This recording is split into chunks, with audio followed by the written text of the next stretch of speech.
Hey guys, so what you're watching right now is a follow-up to my Rotten Tomatoes is lying to you video. The reason for this follow-up is because I'm a person who believes in facts, and I know a lot of people don't care about those nowadays, but I still believe in them. And I asked you guys that if you knew what system Rotten Tomatoes actually used to get their ratings on their website to let me know in the comment sections down below. Awesomely enough, some of you guys did. So I wanted to provide you guys with this new information, but I should say that if you haven't seen my previous video, you might want to go check that out first so that you aren't lost during this video. Just click the little icon above or check the link in the description. And the simplest and quickest way to explain the Rotten Tomatoes rating system is that they take the rated fresh reviews, aka positive reviews, and divide them by the total number of reviews. This is how they get their rating. It's usually rounded to the nearest number. Sweet! Thanks for the info, Juice. I'm outie! I wouldn't leave so soon if I were you. Although we know Rotten Tomatoes' system now, which I verified on multiple movies, it still doesn't mean that Rotten Tomatoes is being very upfront with you about their rating system. I mean, I made a whole video about it from researching their website, and I still needed clarification from people in the comments. Meaning that if I couldn't easily understand or find out what system they used, I'm pretty sure thousands, if not millions of people don't understand it either. On top of that, this new info might actually be worse than I expected. For the sake of keeping things simple in this video, I'm trying to avoid as much math as possible, and to my luck, I won't really need it. Because remember in the previous video how I said many of the reviews on Rotten Tomatoes use a different rating system? Well, it turns out that the rating systems don't matter because all Rotten Tomatoes needs to know is if the movie is rated fresh or rotten. So all of those unrated reviews that confuse the hell out of me do get counted into the master rating,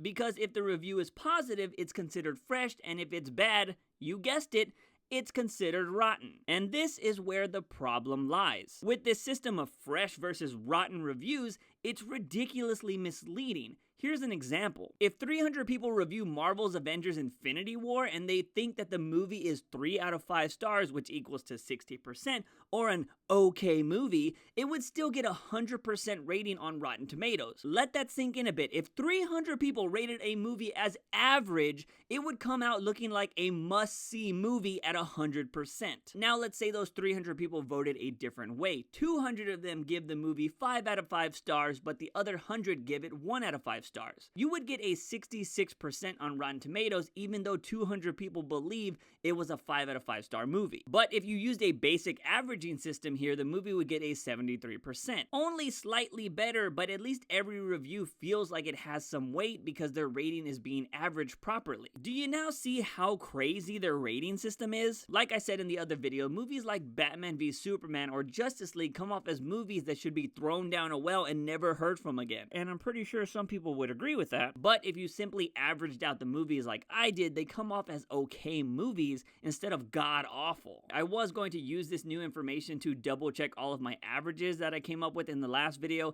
and compare them to this new system, but when I came across these two reviews, I just gave up. They have the exact same rating and one is fresh and the other is rotten. Why? Now, I have heard that critics are asked if a movie is fresh or rotten when reviewing it, but since I am not a trusted critic for Rotten Tomatoes, I cannot confirm or deny this. The only thing I can say about Rotten Tomatoes is their website is highly misleading when it comes to ratings for their reviews, and I recommend that you guys and gals just use your own judgment when it comes to movies. Don't even bother looking at ratings on Rotten Tomatoes or any other site for that matter. You be the judge because you have no idea what a movie can do for you. Let me give you a real life example. The movie that inspired me to pursue filmmaking has a 43% on Rotten Tomatoes. I'm sure some of you are thinking, that movie sucks, bro. But the point is that I saw this movie and it changed my life. You don't get to pick what inspires you. It just does, and that's what The Village did for me. Had I listened to a website to determine if I should see this movie or not, I might not even know what I want out of life. So again, like I said, judge movies for yourself. Don't let a piece of fruit do the judging for you. Anyways, I hope you guys enjoyed this follow-up video. I have some more deep dive type videos planned for the future, so make sure you hit that subscribe button and turn on notifications because apparently the subscribe button is useless